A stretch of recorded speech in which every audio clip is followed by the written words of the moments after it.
बिस्मिल्लाहिर्रहमानिर्रहीम, अस्सलाम वालेकुम। नाज़रीन, पाकिस्तान के फ़ॉरेन मिनिस्टर शाह महमूद कुरैशी ने सऊदी अरब और OIC जो कि एक ऑर्गेनाइजेशन है मुसलमानों की, इनके बारे में एक बहुत ही बोल्ड स्टेटमेंट दी है, जो कि आज तक पाकिस्तान की हिस्ट्री में ऐसी बोल्ड स्टेटमेंट सऊदी अरब के बारे में नहीं दी गई। क्योंकि सऊदी अरब पाकिस्तान का बहुत ही क्लोज़ फ्रेंड है, एक इस्लामिक कंट्री है और दोनों एक दूसरे की मुश्किल वक्त में मदद करते हैं।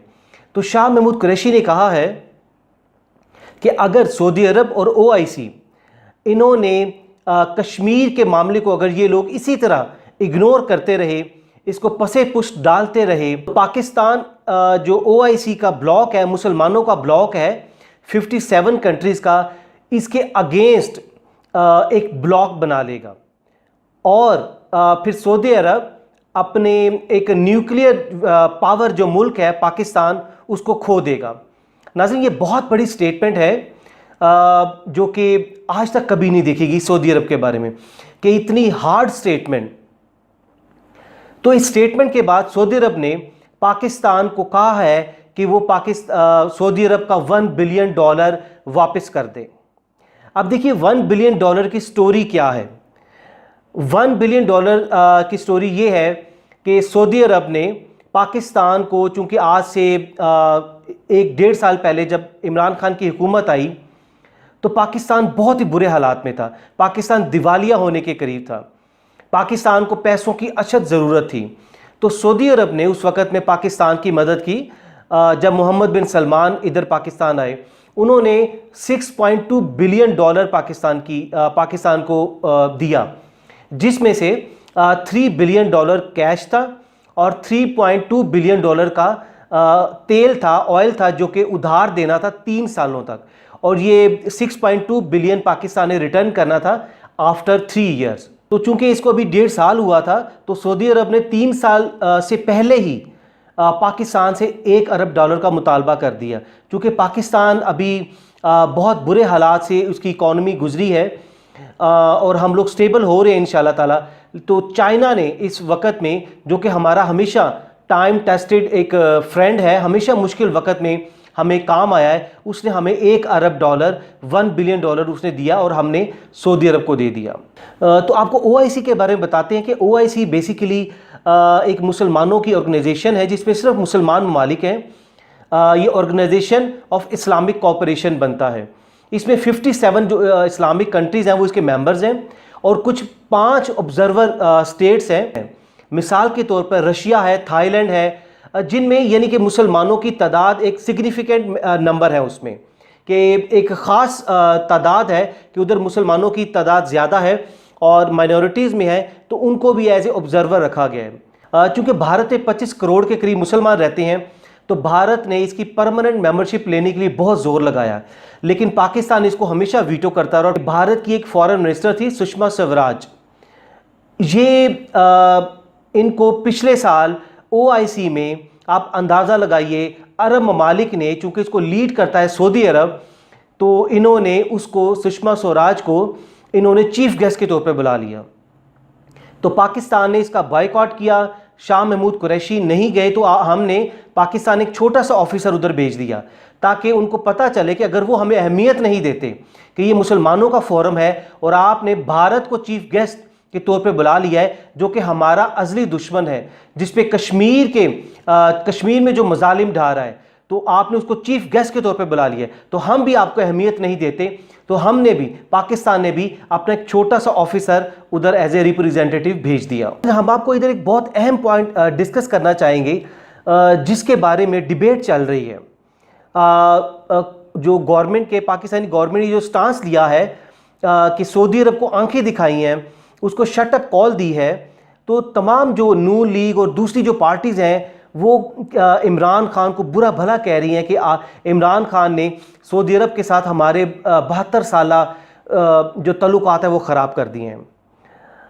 इसमें वो सहाफ़ी भी शामिल हैं कि जो क्रिटिसाइज़ कर रहे हैं कि इमरान खान ने सऊदी अरब के साथ इतने अच्छे तल्लुकात हैं वो ख़राब कर दिए हैं।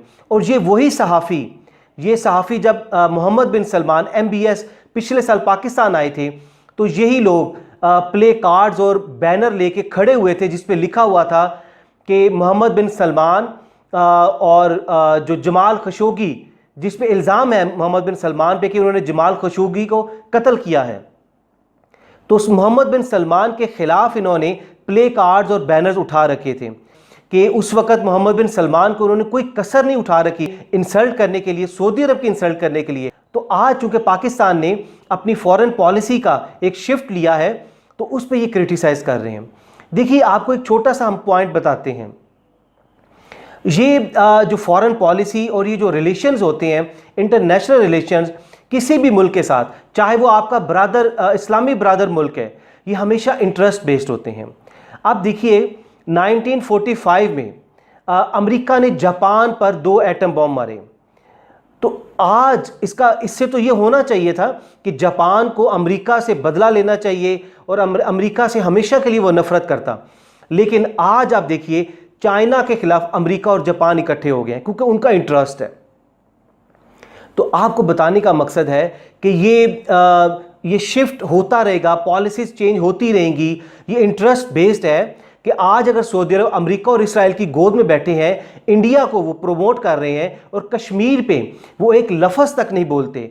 आप अंदाज़ा लगाइए हमारे इमाम काबा का, मैं माजरत के साथ, एहतराम के साथ ये कहूँगा कि हमारे इमाम काबा जिनको पूरे इस्लामी जो ममालिक हैं हम लोग उनको फॉलो करते हैं, हम लोग तकरीबन 2 बिलियन के करीब आबादी है, 7 अरब में से 2 अरब की आबादी है मुसलमानों की।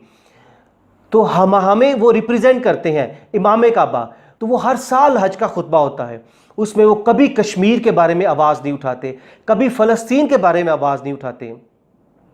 तो आप अंदाज़ा लगाइए सऊदी अरब और यूएई ये इतने इख्तियारात होने के बावजूद, इतना पैसा होने के बावजूद, इसराइल अमेरिका के साथ ताल्लुकात होने के बावजूद ये इसराइल को मना नहीं करते कि वो फ़लस्तीन पर मज़ालिम बंद कर ले।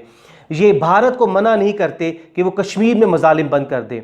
ये क्या कर रहे हैं? ये भारत के साथ तिजारत बढ़ा रहे हैं क्योंकि भारत की मार्केट बहुत बड़ी है, 1.25 अरब के करीब उनकी आबादी है। तो सऊदी अरब यूएई अपना तेल बेचते हैं उनके साथ और भी दूसरी ट्रेड करते हैं। तो आपको बताने का मकसद है कि अगर सऊदी अरब यूएई ये अपना इंटरेस्ट देख सकते हैं कि अगर वो उन्होंने भारत को नाराज़ किया, कश्मीर पे अगर वो बोले तो भारत नाराज़ हो जाएगा और इनकी तिजारत ख़तरे में पड़ जाएगी। तो इसी तरह पाकिस्तान को भी हक है, पाकिस्तान को भी राइट है कि वो अपनी फॉरेन पॉलिसी को चेंज करे। वो अगर सऊदी अरब पाकिस्तान के इंटरेस्ट के ख़िलाफ़ जाता है तो पाकिस्तान को जाना चाहिए। कश्मीर पाकिस्तान की शारग है, आपकी जो हमारी बका है वो कश्मीर शारग है। अगर कश्मीर खुदा ना खास्ता भारत के कब्ज़े में चला गया तो पाकिस्तान तबाह हो सकता है। तो इसीलिए ये बिल्कुल सही फ़ैसला किया, ये बहुत पहले फ़ैसला हो जाना चाहिए था। लेकिन हमारे बुज़दिल हुक्मरान जो आज से पहले हुक्मरान थे, बुज़दिल थे, वो अपने ज़ाती मफादात की खातिर इन ममालिक के आगे झुकते रहे और पूरी मुसलमान कश्मीरियों को, फ़लस्तीनियों को ज़लील और रुस्वा करते रहे। नाज़रीन, आपको इधर एक और अहम पॉइंट बताते हैं कि सऊदी अरब को ये क्यों तकलीफ़ हुई कि उसने क्यों $1 अरब का फ़ौरन तकाजा करना शुरू कर दिया जब पाकिस्तान ने कहा कि अगर आप कश्मीर पे ना बोले और अगर आपने यही रविश इख्तियार करते रहे तो हम अपना एक अलहदा ब्लॉक बना लेंगे और कश्मीर के लिए फ़ाइट करेंगे। तो नाज़रीन, इसकी वजह यह है कि उस ब्लॉक में तुर्की भी है, उसमें मलेशिया, रूस, चाइना, ईरान, तालिबान, ये और भी बहुत सारे ममालिक हैं। तो उनको तकलीफ़ इसलिए हुई है कि 2023 में खिलाफत उस्मानिया इंशाअल्लाह बहाल हो रही है, क्योंकि सऊदी अरब खिलाफत उस्मानिया का पार्ट था। जब खिलाफत उस्मानिया के टुकड़े टुकड़े किए गए एक साजिश के तहत, तो उसमें से सऊदी अरब भी एक मुल्क 1932 में सऊदी अरब एक अलहदा मुल्क बना। तो जब खिलाफत उस्मानिया बन जाएगी इंशाअल्लाह 2023 में बहाल हो जाएगी, तो सऊदी अरब को दोबारा तुर्की के अंडर आना पड़ेगा। तो उनको यही तकलीफ़ है कि हमारी बादशाहत, हमारी अय्याशियाँ ये ख़त्म हो जाएंगी। अजी देखिए, सऊदी अरब का जो डिफेंस बजट है वो तकरीबन $80 बिलियन से ज़्यादा है, $80 बिलियन से ज़्यादा है, जबकि पाकिस्तान का सिर्फ $11 बिलियन के करीब है। आप अंदाज़ा लगाइए, उसके बावजूद सऊदी अरब की फ़ौज अनट्रेंड और नॉन प्रोफेशनल है। जब भी कोई मसला होता है तो पाकिस्तानी फ़ौज को बुलाया जाता है। उसकी वजह हम आपको बताते हैं कि अमेरिका ने, इसराइल ने जो सऊदी शहजादे हैं, प्रिंस हैं, जो बादशाह हैं, इनके कानों में डाला हुआ है कि अगर आपने अपनी फ़ौज को बाइख्तियार बना दिया, अगर ये ट्रेन हो गई, अगर प्रोफेशनल हो गई और अगर इनको असला चलाना आ गया, तो ये आप की बादशाहत को ख़त्म करके इक़्तिदार पे कब्ज़ा कर सकते हैं।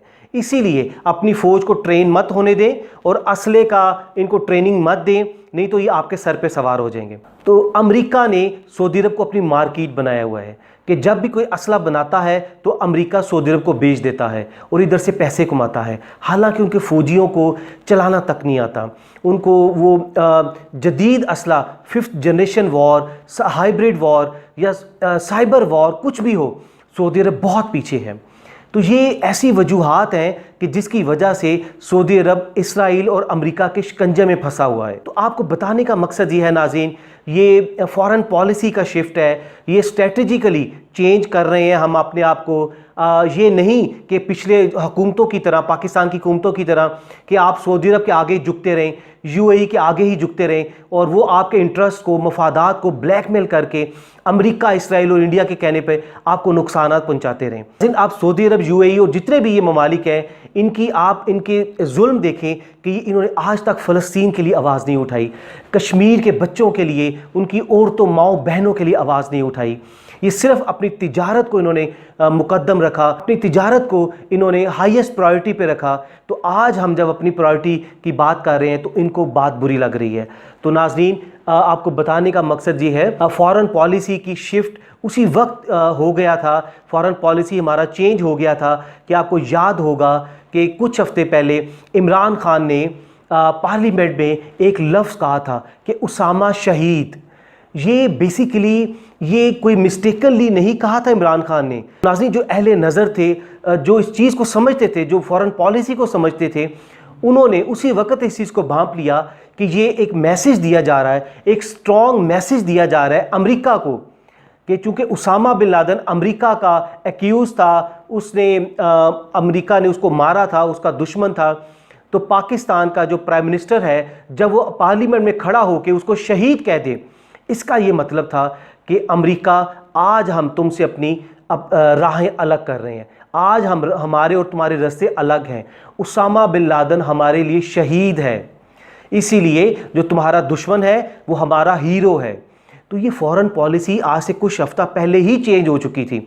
तो ये हमें इस चीज़ का अंदाज़ा था कि ये होना था और भी बहुत सारी चेंजेस आएंगी जो कि अनएक्सपेक्टेड होंगी, जो कि आज तक हमारी हिस्ट्री में नहीं हुई क्योंकि हमें बताया ही नहीं गया। लेकिन इंशाल्लाह हमें यकीन है कि अब जो पाकिस्तान की बागडोर है वो एक स्ट्रॉन्ग पर्सन इमरान खान के हाथ में है। इंशाल्लाह ताला ये हमारा जो ब्लॉक बनेगा पाकिस्तान, मलेशिया, तुर्की, रूस, चाइना, ये इंशाल्लाह ताला हम लोग एक तरक्की के रास्ते की तरफ जा रहे हैं। नाज़रीन, आप हमें कमेंट में इसके बारे में लाजमी बताइएगा कि आपकी क्या राय है। अगली वीडियो तक अपना बहुत सा ख्याल रखिएगा। अल्लाह हाफ़िज़।